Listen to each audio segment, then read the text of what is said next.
Alors, les démons gentils. Tapez-moi 5 fois, les démons, les démons, les démons. Les démons gentils.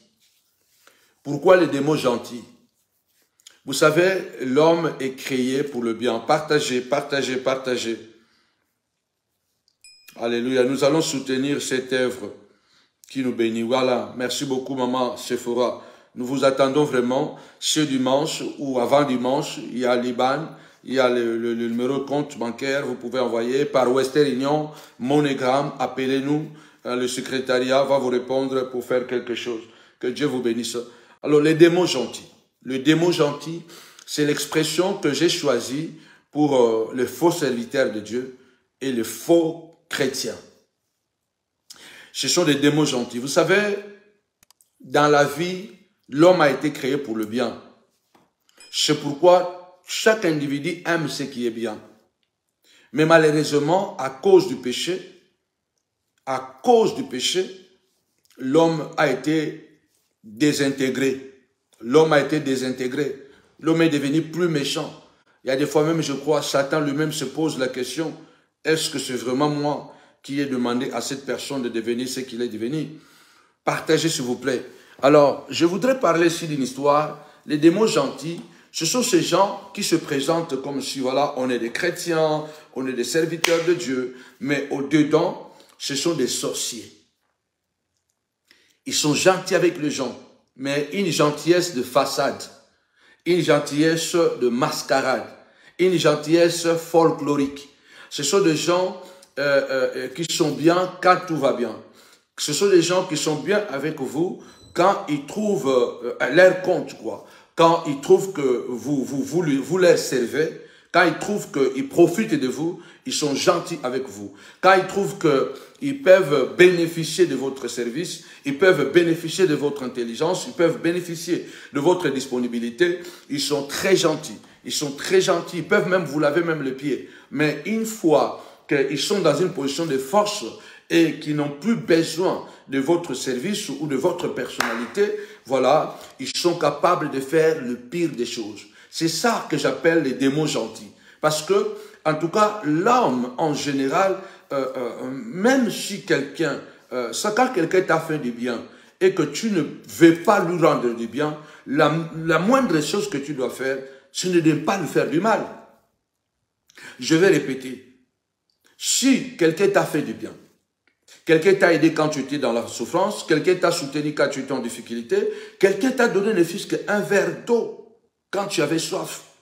Même si vous n'êtes pas capable de lui rendre pareil, même si vous n'êtes pas capable, n'est-ce pas, de lui rendre ce qu'il vous a donné, le minimum que vous devez faire, c'est de ne pas le détruire, c'est de ne pas lui faire du mal. Mais c'est soi-disant chrétien, soi-disant serviteur de Dieu, soi-disant chrétiens et chrétiennes ou serviteurs et servantes de Dieu, ils sont capables de pires atrocités. Et en même temps, ils se présentent devant les gens comme s'ils sont bien. D'ailleurs, ils se présentent même comme des victimes. Mais ce sont eux de véritables assassins, des hypocrites, ce sont eux de véritables manipulateurs. Ce sont eux. L'histoire que je vous raconte, c'est l'histoire de deux pasteurs. Ces deux amis, soit des amis, des collègues, ils travaillaient ensemble. Ils travaillaient ensemble dans un ministère. Alors, pendant des années, ils travaillent ensemble. Partagez, parce que cette émission, c'est « Pasteur, dis-moi tout ». Alors là, j'ai encore une expression, les démons gentils. Bientôt, vous allez voir cette expression qui circuler partout, les démons gentils. Donc, les démons gentils, ce sont des faux chrétiens, n'est-ce pas, qui sont incapables de reconnaître qu'ils ont fait du mal, qui sont capables d'une ingratitude supérieure, qui sont capables de commettre des atrocités, mais ils sont à l'aise. Pourquoi? Parce que, au fait, ils sont des démons, mais l'apparence est gentille. Ils sont capables de parler parce qu'au fait, ce sont des mythomanes, des grands menteurs, à un niveau supérieur. Alors, je vous donne d'abord l'histoire. Ces deux hommes de Dieu travaillaient ensemble, un prophète et un apôtre. Ils travaillaient ensemble et l'autre pensait qu'ils étaient amis ou ils étaient même frères. Et pendant des années, beaucoup d'années, ils étaient ensemble.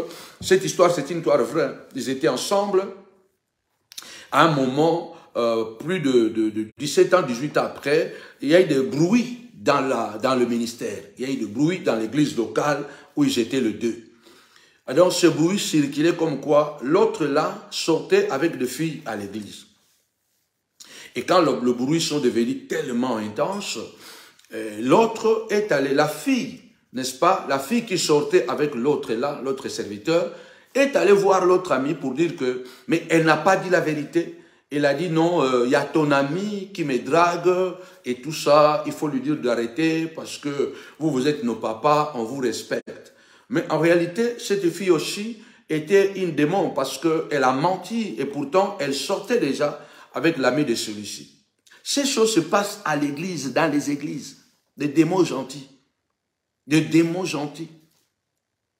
Et l'autre ami va aller demander son ami en lui disant, ah, regarde l'histoire que un membre de l'église m'a raconté. Comment se fait que toi, tu peux aller draguer un membre de l'église? Et c'est l'autre qui dit, mais jamais, jamais de la vie. Moi, je ne peux pas draguer une fille à l'église. Tu me connais, ça fait des années qu'on est ensemble. Moi, je ne suis pas dans ces choses. Tu ne peux pas croire à quelque chose comme ça. Attention avec des mythomanes, des démons très gentils. Des démons très gentils, qui ont de belles apparences, qui ont de belles paroles, mais qui sont d'une méchanceté hors pair, qui sont d'une méchanceté qui ne dit pas son nom. Et l'ami, l'autre pasteur, qui était tellement convaincu que son ami dit vrai, il a crié à son ami. Il a dit, ah, c'est mon ami qui a raison. Cela veut dire que cette fille est sorcière. Elle veut seulement détruire le ministère en disant que mon ami l'a dragué. Et pourtant, c'était vrai. Et puisque l'autre ami avait tellement confiance à son ami, il ne voulait pas aller plus loin. Donc, il a coupé court en disant que c'est son ami qui a raison, c'est la fille qui n'a pas raison, c'est la fille qui veut détruire seulement le ministère. En quelque sorte, pourquoi? Parce que l'amour couvre une multitude de péchés, et puis quand on aime quelqu'un, on ne le soupçonne pas. Quand vous aimez quelqu'un, on ne soupçonne pas quelqu'un qu'on aime. On ne soupçonne pas quelqu'un que nous portons dans notre cœur. Quand vous aimez quelqu'un, la première des choses, quand vous aimez quelqu'un profondément, parmi des éléments que vous allez remarquer, si votre amour est sincère envers votre femme, envers votre mari, envers quelqu'un que vous aimez, si l'amour que vous portez pour quelqu'un est sincère, la première des choses, vous n'aurez aucun esprit de soupçon. Vous n'aurez aucun soupçon de cette personne. Parce que l'amour ne soupçonne pas. Quand vous êtes avec quelqu'un, votre femme, votre ami, partagez ce que vous pouvez partager. Votre femme, votre ami, donc, et que vous commencez à soupçonner. Déjà, les soupçons naissent de méfiance. C'est lorsqu'on se méfie de quelqu'un déjà, c'est là on commence à soupçonner, il y a la crispation. Mais le vrai amour ne soupçonne pas. Et l'autre pasteur, comme avait un vrai amour envers son ami, qu'il croyait que son ami, donc il ne soupçonnait pas, il ne pouvait même pas soupçonner que ce que la fille avait dit était vrai. Et plusieurs mois après, un prédicateur est venu dans cette assemblée-là. Et comme Dieu est Dieu, ce prédicateur est tombé amoureux de cette fille. Et quand la fille est tombée, a accepté, n'est-ce pas, que ce frère qui est venu vers lui pour l'épouser, alors la fille a décidé pour dire que je ne vais pas m'engager dans une relation de mariage sans que je dise la vérité à cet homme parce qu'il est aussi pasteur. Mais moi, je suis sorti avec l'un des pasteurs de cette église. Donc, moi, je dois lui dire la vérité. S'il m'aime, il va à continuer. S'il ne m'aime pas, il va me laisser parce que moi, personnellement, je ne veux pas, n'est-ce pas, je ne veux pas m'engager dans une relation avec lui et que demain, qu'il apprenne que moi, j'avais promis d'infidélité avec le pasteur dans la même église. Donc, les deux amis-là étaient dans la même église, et aussi le prédicateur qui était venu, il était aussi dans la même église. Et puis, dans cette église-là, il y avait plusieurs prédicateurs. Donc, qu'est-ce qui se passait? Quand la fille a dit à son futur fiancé que, voilà, moi, je sortais, ou je sors encore avec le monsieur, donc le pasteur à l'église ici, ils ont dit quoi? Il dit, mais l'autre, non, c'est pas l'autre, l'autre, oui, c'est avec lui. Alors le frère était bouleversé. Le frère était bouleversé, le prédicateur là était malheureux, mais il a aimé tellement cette fille. Et il a dit, mais est-ce que je dois continuer? Je ne dois pas continuer. C'était un peu embêtant pour lui parce que tous ils étaient dans la même église au fait. Donc, imagine-toi que tu vas aimer une fille à l'église et tu apprends que la fille est sortie avec l'un des pasteurs de l'église. Regarde les choses qui se passent aujourd'hui dans les églises. Donc, il y a une église moboé, au CP na moi si, et puis, moi on a besoin de non, ngai na lingi na ngai, mais na lingi te que l'obe yo ka to bimaka na pasteur, ngai na bimaka na pasteur wana. Pasteur na quatre églises ouais. Donc, Ndekwazaki malheureux. Le frère là était malheureux. Mais il avait tellement aimé cette fille qu'il a dit, bon, néanmoins, comme tu m'as dit la vérité, moi je vais m'engager. Je vais m'engager, mais je vais maintenant parler avec l'autre, son ami, pour que son ami puisse résoudre la situation, de voir comment il doit faire pour remédier à ça, afin de demander pardon.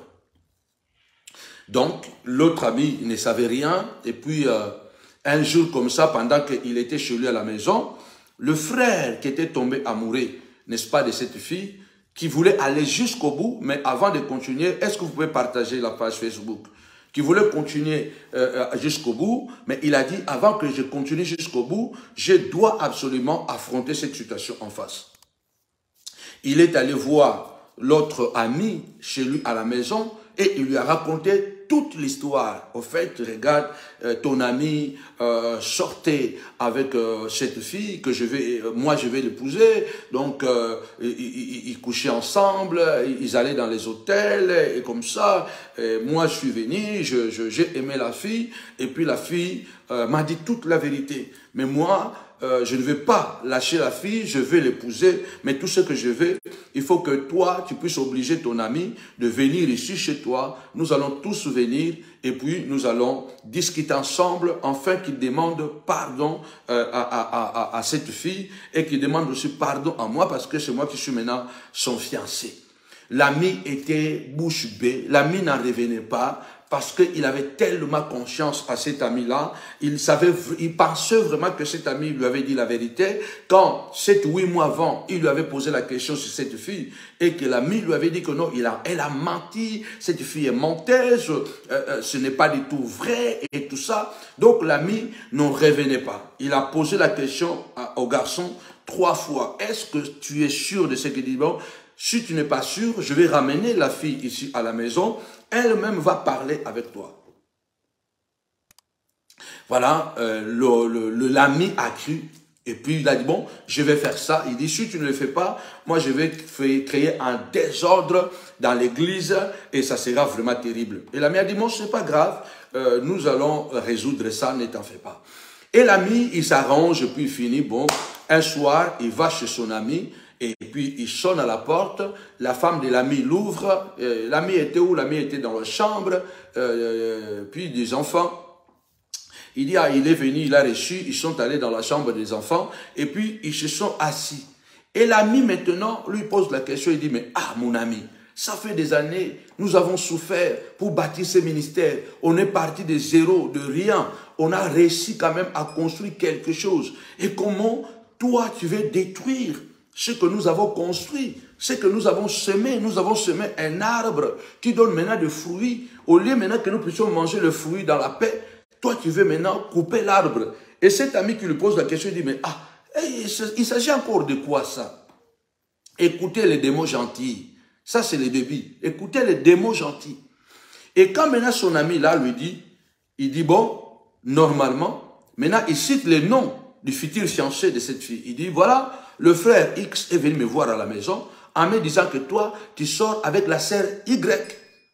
Donc, quand il a entendu ce triangle-là, que le frère Y est venu voir son ami, et il lui a dit que toi, tu sors avec la sœur X, donc il n'avait plus quoi faire. Il est tombé aux pieds de son ami dans la chambre. Il est tombé aux pieds de son ami et il s'est mis à pleurer.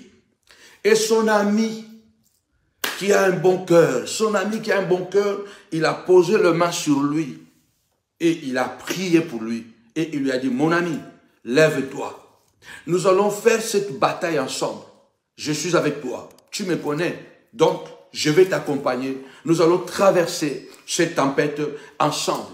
Mais le jour X vient à la maison, ils viendront. Nous allons arranger ça, demander pardon. Et puis, on va voir qu'est-ce qui va se passer. Les démons gentils. Dans la vie, il y a des gens, moi je crois qu'ils ne changeront pas. Même ils deviennent chrétiens, même ils deviennent apôtres. Ce sont des gens qui ne changeront jamais. Parce qu'ils ont la nature de Satan. Ils sont la nature démoniaque. Ils sont experts en méchanceté. Il y a des femmes, quels que soient les conseils que vous allez donner à cette femme, elle ne changera pas. D'abord, il y a deux choses que vous devez comprendre pour comprendre qu'une femme n'est pas sérieuse. Et les femmes qui sont souvent infidèles à leur mari, les femmes dont ne sont pas satisfaites à être toute la vie avec un mari ou avec un homme, quand vous remarquez une femme menteuse, quand vous remarquez une femme impolie, une femme impolie, insolente, c'est des critères. Quand vous trouvez ça dans une femme, n'épousez pas une femme comme ça. Une femme menteuse, insolente, que tu le veuilles ou pas, même si elle est mariée, elle sera infidèle à son mari. Elle pourra toujours coucher avec d'autres maris. Donc c'est une poubelle. J'aime les femmes, je respecte les femmes parce que ce sont nos mamans et parce que Dieu honore la femme. Mais quand tu trouves une femme comme ça, en tout cas, fais attention. Et quand tu trouves aussi un homme comme ça, menteur, manipulateur, même s'il devient chrétien, et surtout même s'il était converti dans les églises de réveil, peut-être s'il était converti dans les assemblées de Dieu, peut-être quoi? Peut-être parce que comme dans les assemblées de Dieu, il y a la doctrine de la nouvelle naissance qui est ancrée. Donc on nous apprend vraiment le ciel et non pas le matériel. On nous apprend vraiment la nouvelle naissance et non pas la gloire des hommes. Donc il y a beaucoup plus de possibilités que les gens changent. Mais quand les gens naissent dans les églises de réveil, c'est terrible. C'est terrible. Alors l'ami lui dit, écoute, bon, nous allons combattre ensemble. Et le jour J est arrivé, l'ami les attend, et puis son ami là est venu à la maison, et le frère aussi et la sœur aussi sont venus à la maison de son ami. Et puis les quatre s'assoient dans le salon et ils commencent à discuter. Et l'ami prie, et puis il prend la parole et dit, bon, mon ami, voilà, le frère est là, la sœur est là. Moi, j'aurais préféré que la sœur commence d'abord à parler. La sœur de l'église. La sœur de l'église, cette fille-là commence maintenant à donner les détails, comment il sortait avec l'homme de Dieu. Comment ils sortaient, ça durait déjà longtemps, plus d'une année, ils sortaient ensemble, voilà, il faisait des promesses, qu'il va lui donner des enfants, il va lui déplacer d'un autre pays, pour lui donner des enfants, et tout ça, il va... Donc, et la fille a donné les détails. Et le frère qui devait épouser, et l'ami qui était là, n'est-ce pas, qui écoutait, il n'en revenait pas, il dit, mais c'est pas possible. Cette personne, cet ami à moi, depuis toutes ces années, je ne l'ai jamais vu un jour triste.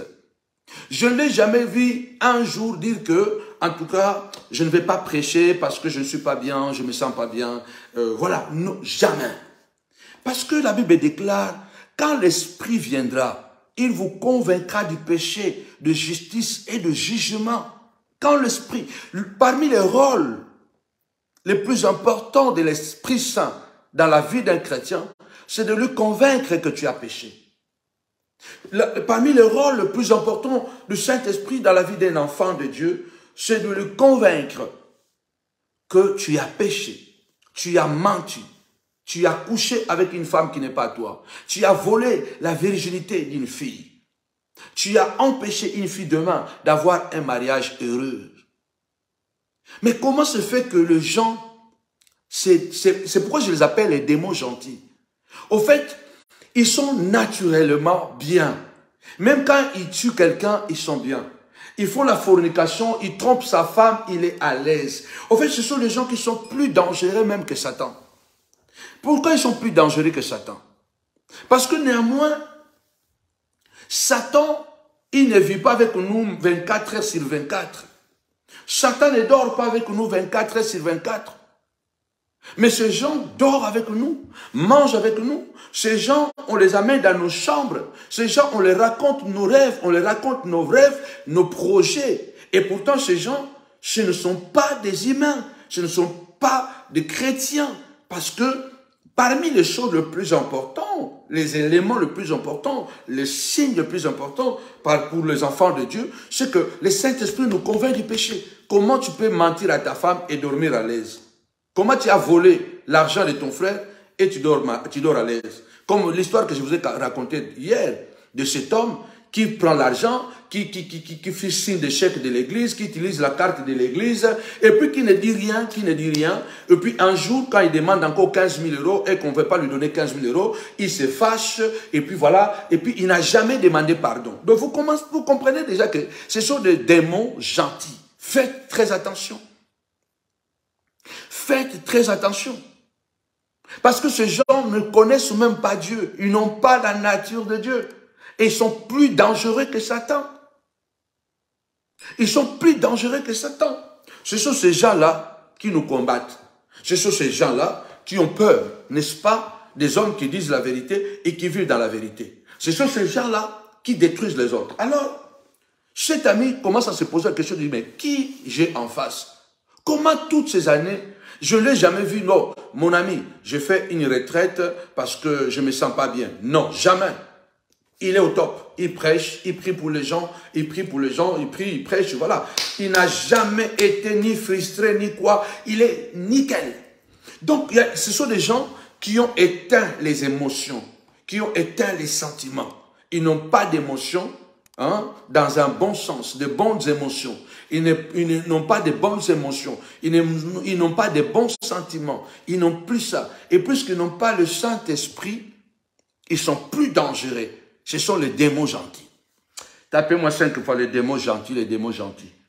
Démons gentils, c'est trop long. Tapez-moi seulement 5 fois. Gentil, gentil, gentil. Faites attention avec la gentillesse. Hein. Ce sont ces gens-là, même quand vous les attrapez en flagrant délit, même quand vous les attrapez en flagrant délit, ils ont des arguments pour se défendre. Même quand vous les attrapez en flagrant délit, on attrape cette femme qu'elle a couché avec un autre homme, elle est femme mariée. On l'attrape en flagrant délit, mais elle va se défendre. Elle va se défendre. Elle trouvera des arguments. Non, ce n'est pas elle qui s'est retrouvée, ce n'est pas elle qui a trouvé cet homme, c'est sa copine qui l'a montré à cet homme, c'est sa copine qui l'a mené à l'hôtel, et du coup, elle n'a pas compris comment l'homme a couché avec elle. Au fait, c'est comme ça.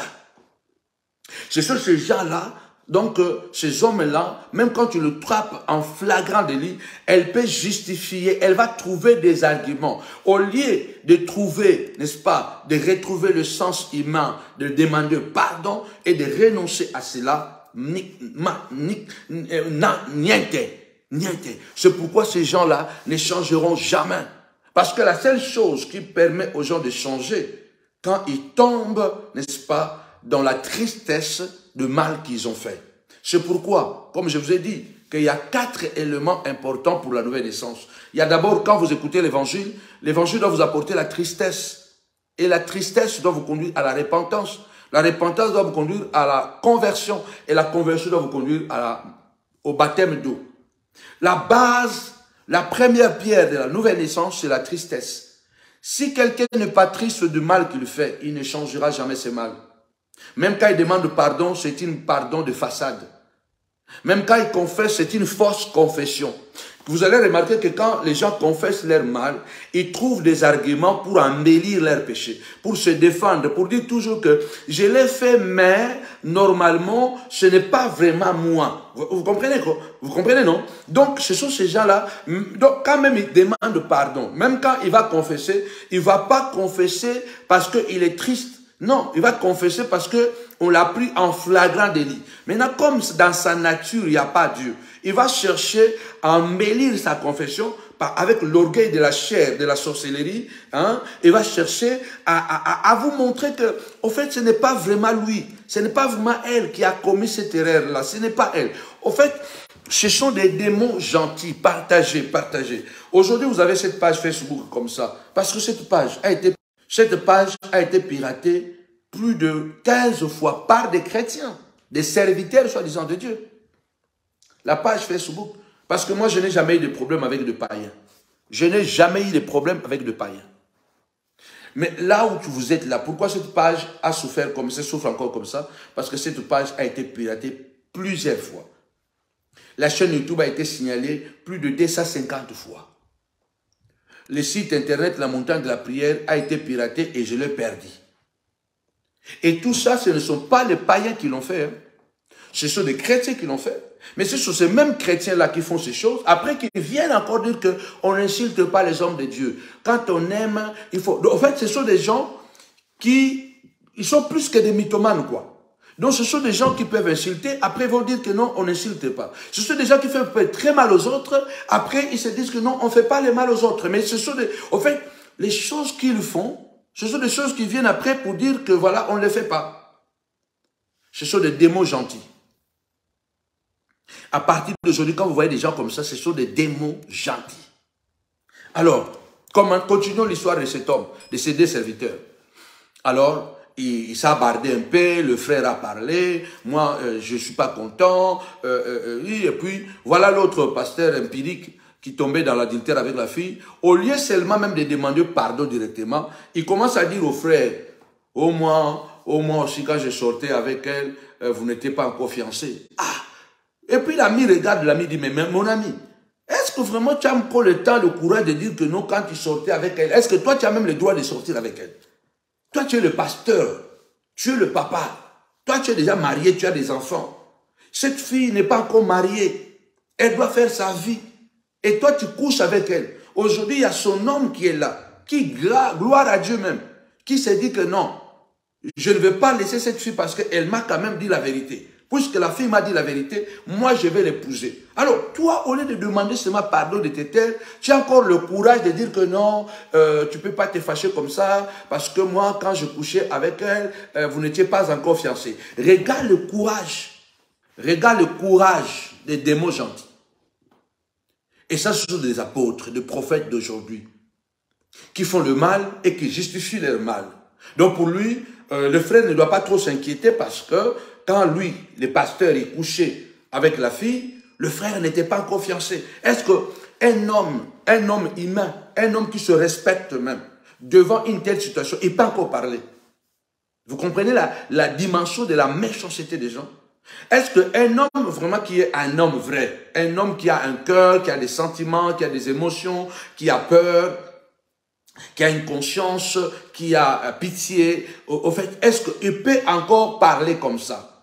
Il pouvait seulement rester là et dire du début jusqu'à la fin, je demande 1000 pardons, priez pour moi, pardonnez-moi, priez pour moi. Mais puisque cela n'est pas dans leur nature de demander sincèrement pardon, parce qu'ils n'ont aucune intention de changer cette vie, il y a des petites choses qui vous prouvent que ces gens sont des sorciers. Et son ami lui reprend et dit, mais oh, mon frère, il faut seulement demander pardon. Tu n'as même pas à chercher encore à dire que, comme si tu vas encore te justifier, tu vas justifier quoi? Parce que même si le frère n'était pas là et que la sœur n'était pas encore engagée à qui que ce soit, toi, tu n'avais pas le droit de coucher avec elle. En quelque sorte, tu as barré le mariage de cette sœur. Si la sœur même n'était pas tombée chez un frère bien, qui a compris que bon, comme elle m'a dit la vérité, je ne l'abandonne pas, je vais l'épouser. Tu allais empêcher cette sœur de se marier. Tu ne vois pas encore le mal que tu as fait d'abord à cette sœur avant de le faire à son futur mari. Et parce que son futur mari aussi, c'est un sacerdote. C'est un sacrificateur. Alors, à ce moment-là, il dit donc, je demande pardon et tout ça, je demande pardon. Ça a commencé un peu à aller dans tous les sens. Et le frère, l'autre ami, là, serviteur de Dieu qui était très sage, il a calmé tout le monde. Et puis il a dit, en tout cas, je vais prier. Il a prié pour eux. Ils se sont séparés ce jour-là. Mais quand ils se sont séparés, le frère qui devait épouser la sœur, il n'était pas content de l'attitude de cet homme de Dieu-là. Et il dit encore à son ami, il dit, bon, moi je vois que ton ami-là, il est vraiment tellement déconnecté de la réalité qu'il a voulu même encore défendre. Alors pour moi, tu dois le suspendre publiquement. La seule chose que tu dois faire pour l'aider, il faut le suspendre publiquement devant l'église et dire qu'il est tombé dans l'adultère, il doit être suspendu pendant une période.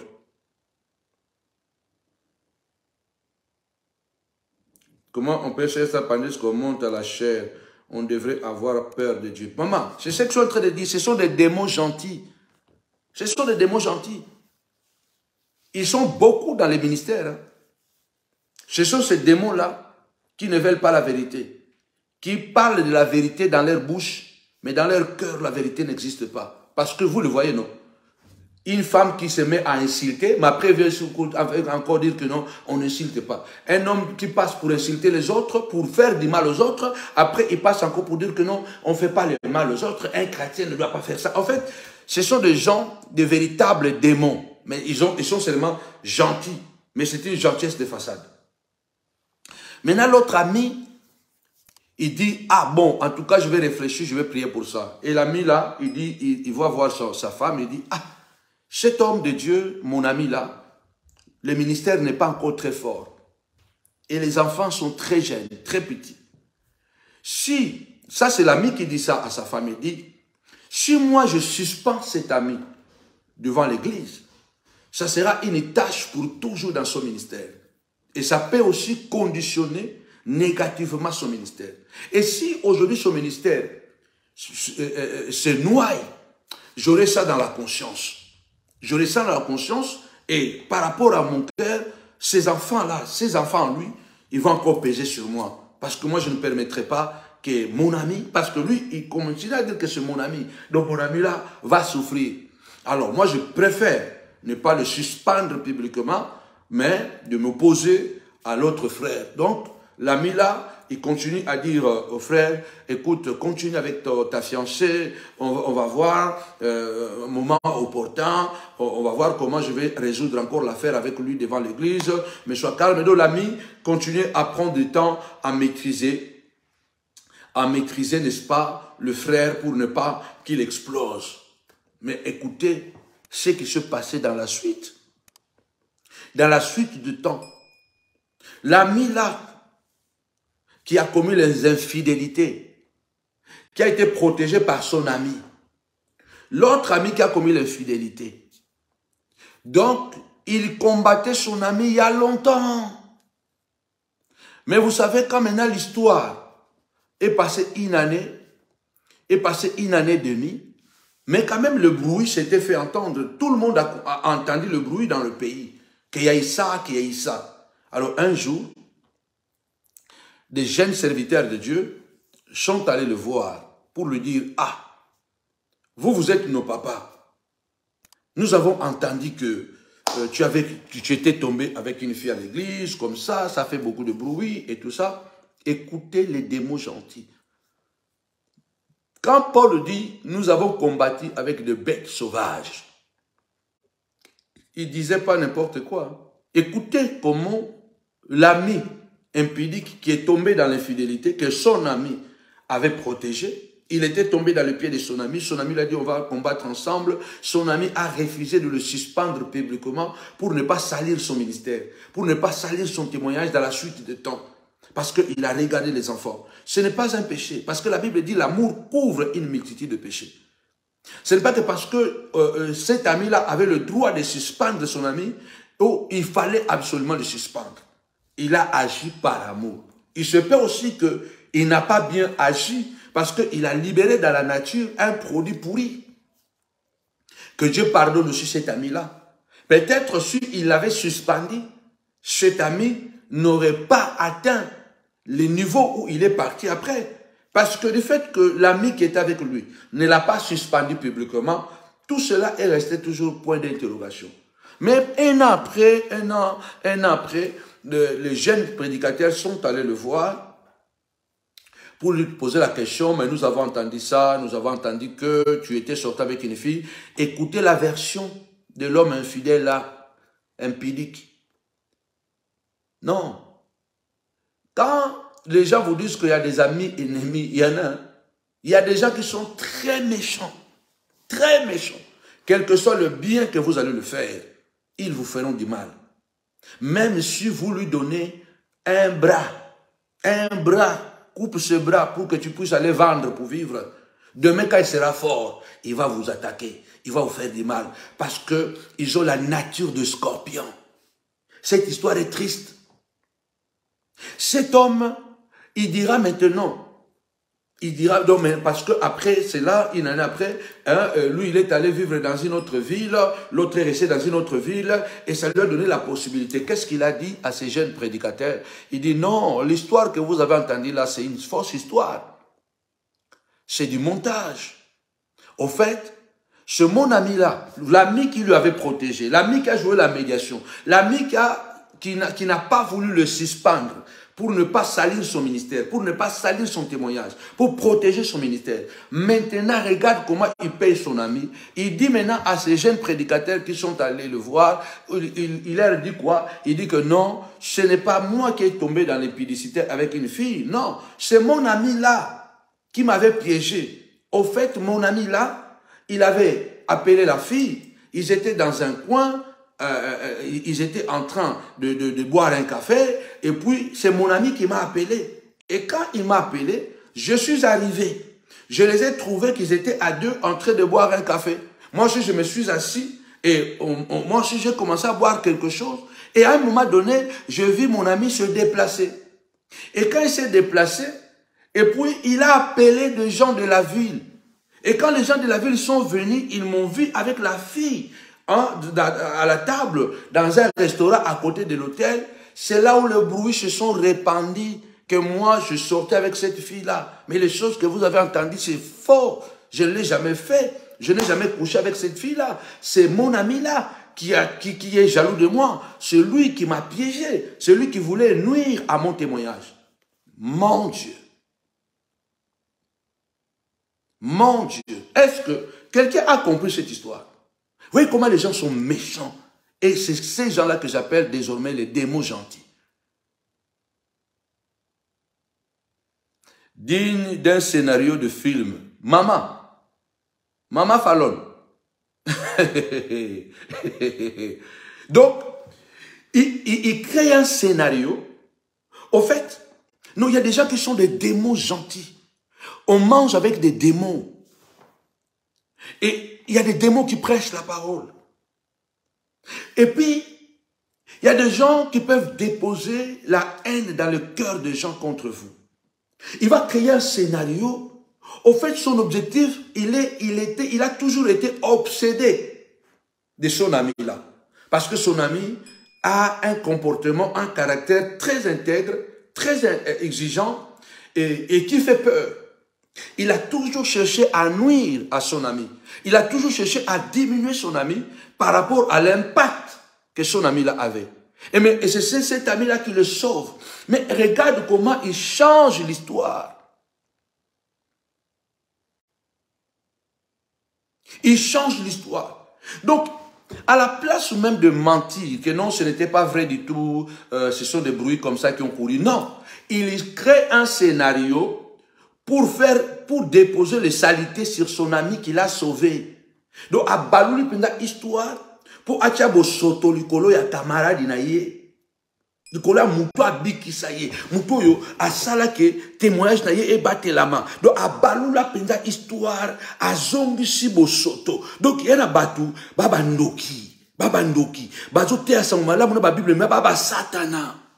Baba Satan. Comment un enfant de Dieu peut créer un scénario comme ça?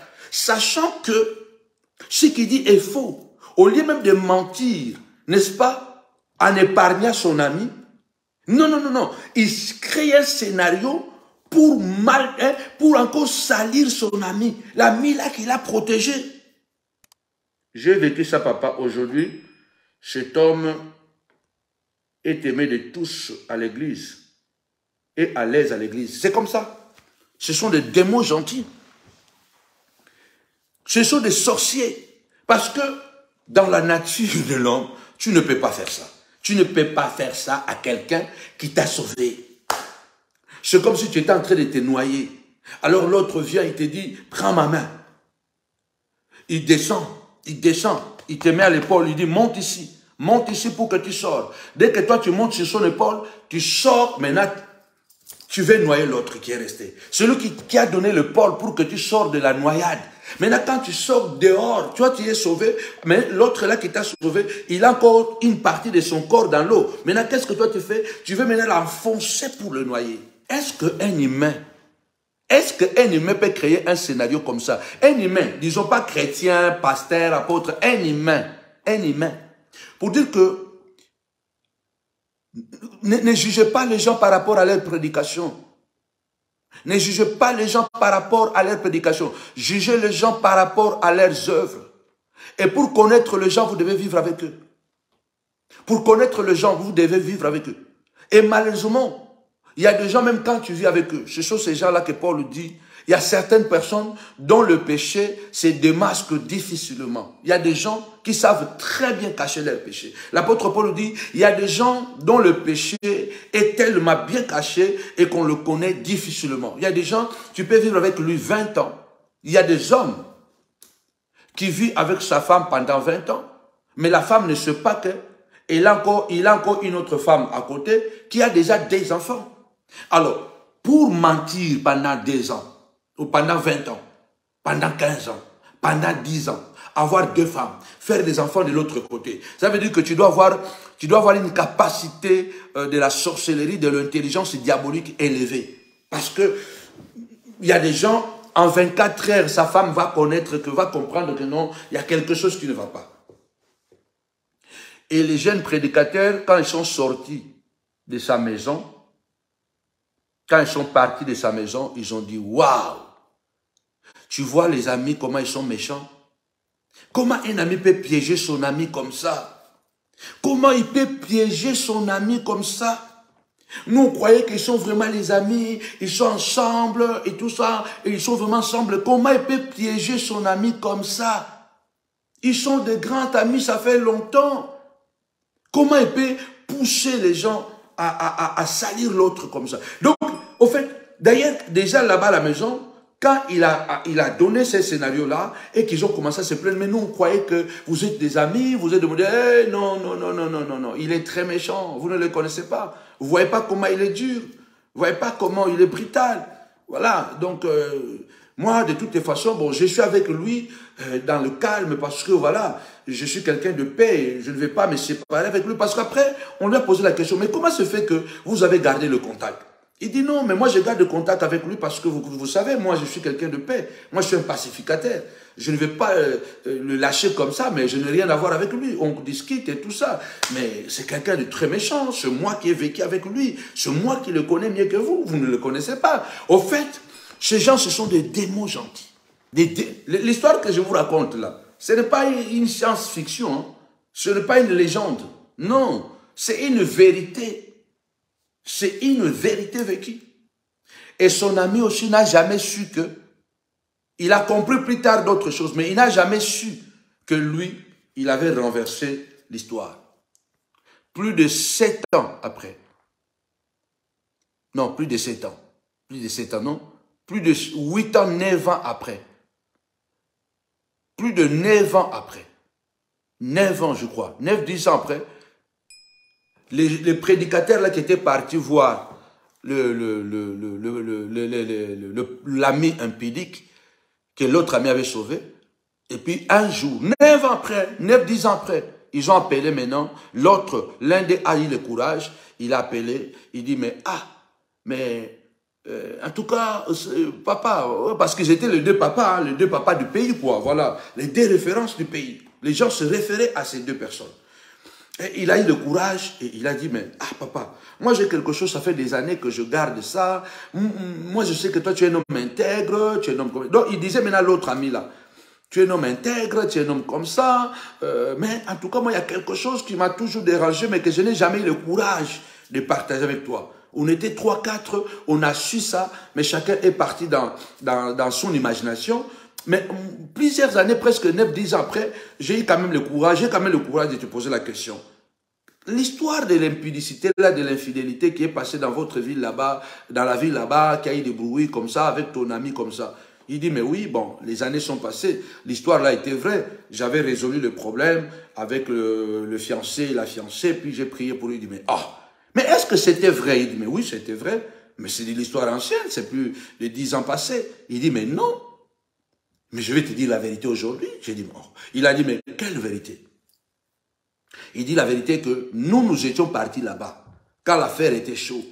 Après 6-7 mois, on était partis chez lui, parce que de l'entretemps, il avait déménagé, il avait changé de ville. Nous étions allés là-bas. Voilà la version qu'il nous a donnée. La version qu'il nous a donnée, que c'est toi qui l'avais piégé. Lui, il n'est jamais sorti avec cette fille. C'est toi qui l'as piégé.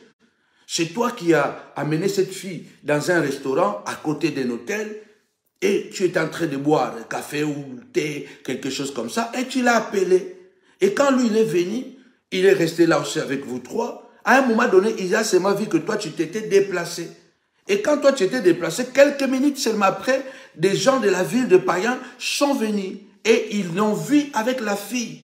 Et ce sont les gens de la ville qui sont allés dire, il sort avec la fille parce qu'ils m'ont vu à côté du restaurant qui était à côté de l'hôtel. Mais c'est mon ami là qui avait monté ce scénario pour me salir. L'ami dit, waouh, waouh, waouh, waouh, waouh, waouh, waouh, waouh, waouh, waouh, waouh, waouh, waouh, waouh. Waouh, waouh, waouh, waouh, waouh. Les chrétiens, beaucoup, bien aimés dans le Seigneur, beaucoup de gens que vous voyez là prêcher, ils sont des candidats en enfer. L'apôtre Paul dit, les méchants avanceront toujours dans le mal, égarant les autres et égarant eux-mêmes. Ces gens-là avancent, hein? Ces gens-là progressent. Parce que ce sont des gens qui sont sans pitié, sans émotion, qui profitent des relations. Ce sont des gens, quand vous êtes en relation, toi tu donnes 99%, lui donne 1%. Ce sont des gens, quand ils créent des relations pour leur profit. Donc, ils créent des amitiés, non pour que lui, il doit donner. Non, ils créent des amitiés. Les amitiés, là, sont comme des réserves, quoi. C'est là où il va puiser ici, il va puiser ici. Toi, tu vas te prêcher dans 150 églises par année. Alors, combien de 150 pasteurs par année? Combien maintenant de pasteurs viendront prêcher chez toi? Parce que c'est donnant. Ce sont des gens très dangereux. Les démons gentils, ils sont parmi nous. Ce que vous allez remarquer, maman Nadia, il faut écrire ça en français. That is right, is progress dans le mal. Il faut écrire ça en français, maman Nadia. Waouh! Donc, ne voyez pas les gens parce que d'autres personnes, ils veulent cacher leurs péchés en cherchant la gloire par la force. En cherchant la gloire par la force. Ils cachent le péché comme Naaman. Vous voyez Naaman, les souriants, qui a été sauvé par la petite esclave hébreu. Naaman avait la lèpre. Mais Naaman, ceux qui sauvaient Naaman, parce que la place de Naaman était dans la brousse, Naaman n'avait pas droit de vivre avec les gens dans la ville. La place de Naaman était dans la brousse. Mais sauf que Naaman avait un avantage. Naaman était l'ami du roi. Naaman était un ancien général qui avait conduit l'armée syrienne à beaucoup de victoires. Naaman avait des grades. Naaman avait un tennis militaire. Ce n'est pas n'importe quel tennis. Vous savez que chaque grade que vous montez, il y a un tennis spécial. Naaman était un général avec des décorations. Mais personne ne savait que Naaman avait la lèpre à l'intérieur. Naaman cachait sa lèpre sous la couverture de ses grades et de sa tenue, n'est-ce pas, de général, de sa position. C'est ça qui permettait à Naaman, n'est-ce pas, de continuer à vivre au milieu des gens. Il y a beaucoup de chrétiens, il y a beaucoup de pasteurs, leur place c'est en prison. Il y a beaucoup de serviteurs de Dieu, leur place c'est en prison. Il y a beaucoup de serviteurs de Dieu. Leur place, ce n'est pas à la chair. Leur place, c'est dans une maison pour faire la retraite et passer à la délivrance. Pasteur Mingbozo Mouna Bazoteya, place na bangoza na roteya, te place na bangoza, il faut baleke na ba chambre ba délivrance. Ou soit baké ba prison. Bazan a droité. Mais qu'est-ce qu'ils font? Ils font tout pour avoir une position de force, pour couvrir leurs péchés. Comme ça, quand tu veux parler, dis, ah, il est jaloux de moi, regarde. Donc, il va cacher sa lèpre, il va cacher sa méchanceté, hein, sous les beaux habits, sous de belles montres, sous une belle apparence et tout ça. Parce que lui là, sans cette apparence, il est foutu. Lui là, sans la carapace qu'il a là, il ne peut pas survivre.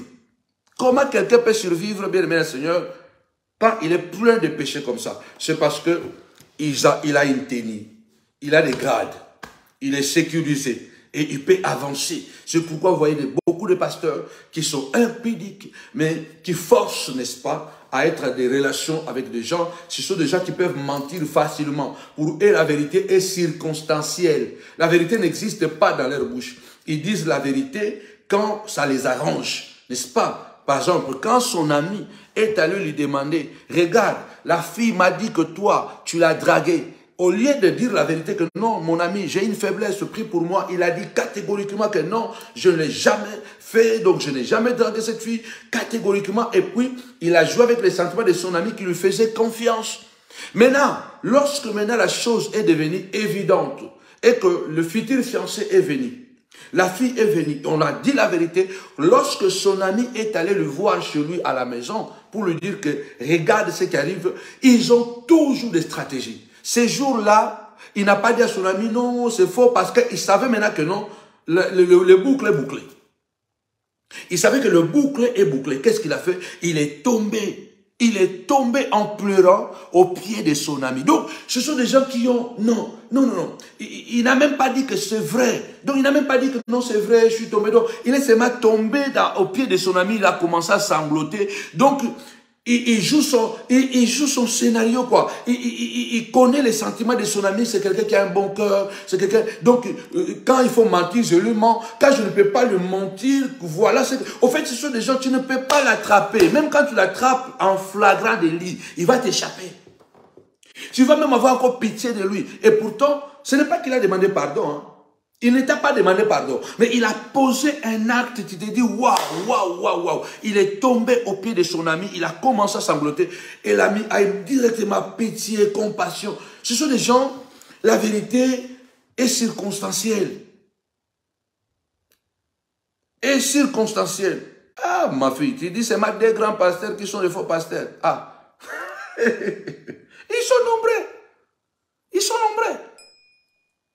ils sont nombreux. Malheureusement, ces gens, c'est ceux qui sont. Ils sont capables, même quand tu le trappes en flagrant délit, il va t'échapper. Donc l'ami, quand il a pris ça presque 9-10 ans après, il n'en revenait pas, il a compris, il dit waouh. Il a maintenant commencé à regarder toute l'histoire, il a dit non, cet homme, il doit être un sorcier. Finalement, la fille s'est mariée. Oui. Finalement, la fille s'est mariée. Parce que l'autre serviteur de Dieu là, qui était plus jeune que les deux autres là, il a pardonné à la fille. Il a dit, bon, comme la fille ne m'a pas caché la vérité, elle m'a dit la vérité, alors je vais l'épouser. Il a épousé la fille. Aujourd'hui, je crois, ils ont 2-3 enfants. Il a épousé la fille. Vous comprenez? Il a épousé la fille, mais parce que Dieu a utilisé l'autre ami là pour jouer la médiation. Mais c'est ce que je suis en train de dire, les démons gentils. Les démons gentils. Combien de pasteurs sont en train d'empêcher les jeunes filles dans les églises de se marier? Tu vas voir qu'un frère vient pour épouser une fille et la fille va lui dire que non. Moi, j'ai déjà avorté avec le pasteur. Ah, les frères, non, moi, non, ça ne peut pas marcher. Eh, ma frère, Moussou, n'a pas dit, ou avorté la pasteur, pardon, non, pas la sauter. Et ma fille, m'a comme n'a hypocrite, à Balinanu, n'a qu'à te libérer ndabi que nous t'allons tout makambo pasteur à Salakangaï. Donc, j'ai dit ça en français. C'est pourquoi aujourd'hui, beaucoup de filles ont du mal à se marier. Et d'autres ont compris aussi que non, si un garçon vient pour me marier, je ne lui dirai pas la vérité. Parce qu'il risque de s'en aller.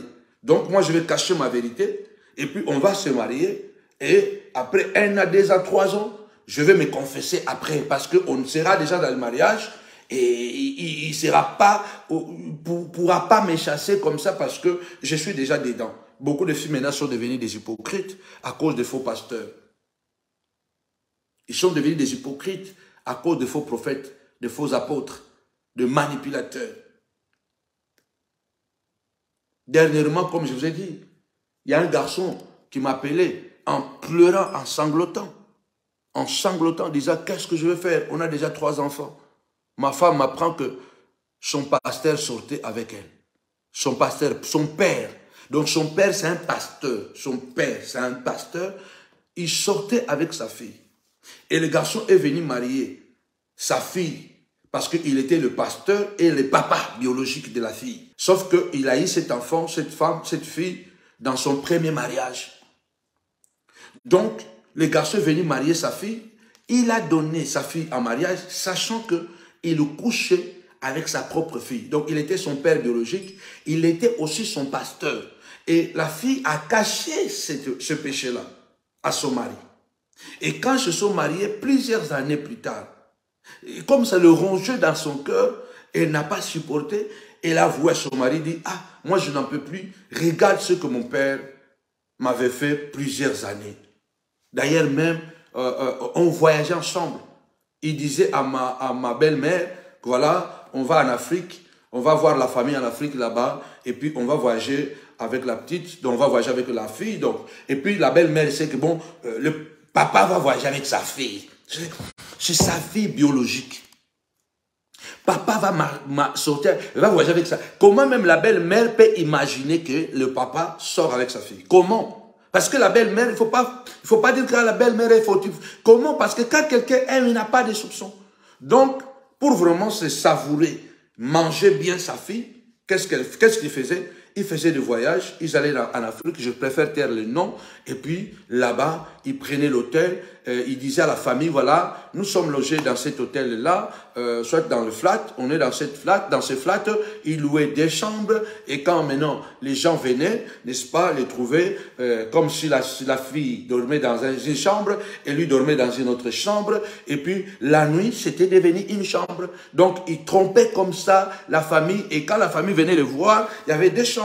Donc sa fille avait une chambre et lui-même, il avait une chambre. Il restait là-bas 2 semaines, 3 semaines. Donc c'était biyenga. Biyenge, ce qui biyenge. Donc c'était la joie, quoi. Et quand la famille venait, la famille aussi ne pouvait pas imaginer que non, papa sort avec sa fille parce qu'il y a des chambres. C'est normal, ils sont venus de l'Europe, chez nous dans les quartiers, il n'y a pas trop de conditions, donc ils ne peuvent pas habiter chez nous dans les quartiers, voilà, c'est pourquoi ils sont dans un flat, mais papa a sa chambre, la jeune fille aussi a sa chambre. Et finalement, la nuit, c'était une seule chambre. Les garçons a pleuré, il m'appelait, je l'ai convaincu, je priais, j'ai dit, il faut seulement pardonner. Attention, les démons gentils sont parmi nous. Les démons gentils sont parmi nous. Je m'arrête ici.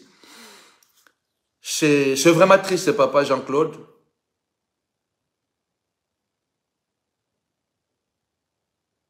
Beaucoup de mal prophètes dans nos églises. Mais malheureusement, ça ne commence pas aujourd'hui. Hein. Ça existait à l'époque de Moïse, ça existait à l'époque de Jésus, ça existait à l'époque des apôtres, ça existe dans notre époque parce que la Bible déclare il n'y a rien de nouveau sous le soleil. C'est pourquoi, quand vous croisez un bon pasteur intègre, accrochez-vous. C'est ça aussi qu'on dit aux chrétiens. Tu as croisé un bon pasteur, même si tu vois que bon, je n'ai pas encore de résultats, pourquoi ne pas t'accrocher d'abord là et tu cours ici, tu cours là-bas parce que le pasteur, moi je ne me jette pas de fleurs. Hein. Le pasteur comme moi là, on est devenu rare. Parce que c'est pas que parce que c'est moi qui l'ai dit, non. Le vrai pasteur doit d'abord être un vrai enfant de Dieu. Un vrai enfant de Dieu. Non, le pasteur doit venir après. Un vrai pasteur doit d'abord être un vrai enfant de Dieu. Quelqu'un qui a pitié des autres. Quelqu'un qui partage la douleur des autres. Et ces gens, vous allez voir, ils sont tellement égoïstes, mais ils sont manipulateurs. Quand ils donnent 1, il va récupérer 100. Quand il donne 100, il doit récupérer 1000. Ce sont des gens qui ne donnent jamais sans intérêt. Ils donnent toujours parce que c'est qu'il doit récupérer quelque chose. Et quand il devient ami avec toi, il va t'inviter à aller prêcher chez lui. Mais toi, tu vas aller prêcher chez lui une fois dans l'espace de 10 ans. Mais lui va venir prêcher chez toi 50 fois. Attention. Les vrais pasteurs sont devenus rares. Et nous sommes en voie de disparition parce que, c'est vrai, Papa Samuel, les vrais pasteurs sont devenus rares, très rares. Les pasteurs qui peuvent encore soutenir les autres, les pasteurs qui peuvent encore compatir avec les gens, les pasteurs qui peuvent encore donner de l'argent aux autres, les pasteurs qui peuvent encore, même, il n'a pas beaucoup, il peut partager, il peut embrasser les gens, ils ne sont plus beaucoup. Et regarde le genre de ces deux pasteurs-là, l'autre a subi des conséquences terribles. Pendant plus de 10 ans, ces jeunes pasteurs qui étaient jeunes, qui ont grandi de l'entretemps, ils l'ont pris pour un méchant. Pendant plus de 10 ans, ils ont pris l'autre ami-là, qui a sauvé pourtant le témoignage, comme un méchant. Comme la personne la plus brutale qui existe, la personne la plus méchante qui existe, c'est quelqu'un à éloigner, c'est quelqu'un à ne pas fréquenter, c'est quelqu'un qui est méchant, qui se cache derrière le masque d'intégrité, mais qui est... Vous voyez comment, je termine ici, vous voyez comment le mal est.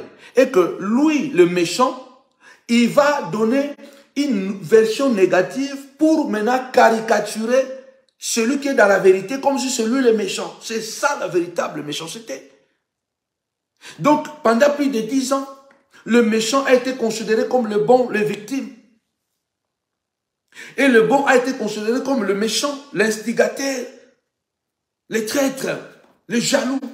Pendant plus de 10 ans, donc les rôles ont été inversés. Pourquoi?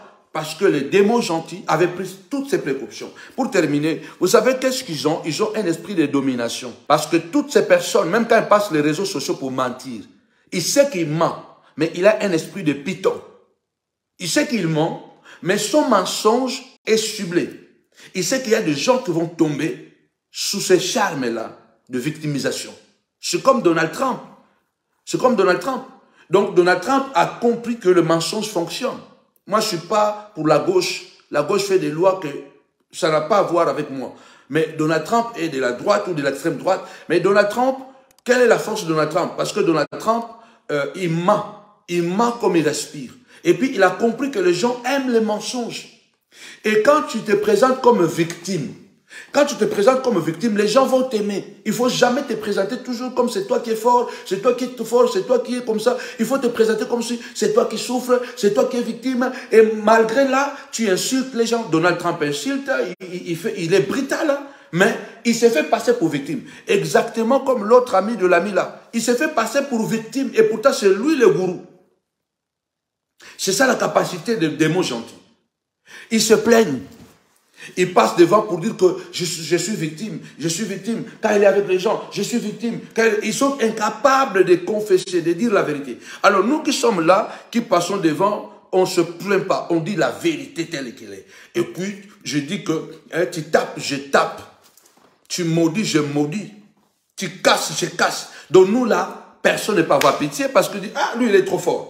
Lui, il est trop déterminé. Lui, il est trop comme ça. Lui, il est trop comme ça. Donc, ça nous désavantage un peu. Pourquoi? Parce que les gens aiment les personnes qui se plaignent. Ah, ce n'est pas moi qui ai péché, c'est mon ami qui m'a poussé à pécher. Alors, ce n'est pas moi. Donc, en fait, la victimisation. Les gens aiment se présenter comme des victimes. Attention, quand tu vois des hommes de Dieu ou des chrétiens qui veulent toujours être des victimes, mais qui, à la fin, vous ne le voyez pas, les œuvres sont où? Attention. Ma prière pour cet homme méchant, que le Seigneur le dévoile comme il aime s'asseoir que devant à l'église. Ah ben oui, il y a un temps, mais il y a d'autres qui sont déjà très d'être dévoilés, non? Mais il y a des autres, le temps arrivera, ils seront... La Bible dit que le jugement des méchants est lent. Dieu, avec le méchant, il est lent. Soyez bénis, en tout cas, Maman Nadia, c'est la semaine des bâtisseurs. Papa Ekamba, je sais que tu es dans un combat, c'est la semaine des bâtisseurs. Préparez votre offrande pour soutenir la montagne de la prière ce dimanche. Envoyez quelque chose, ce que vous pouvez, pour celui qui veut payer un dimanche complet Appelez-nous, nous allons vous dire combien ça coûte. Dieu aussi peut le faire. Gloire soit rendue à notre Dieu. Voilà, en tout cas, nous vous attendons ce dimanche. Papa Claude, Maman Déborah. Voilà, en tout cas, nous vous attendons. Guerrière de l'Éternel, toi tu es toujours même au rendez-vous. Abakouk toujours à son poste.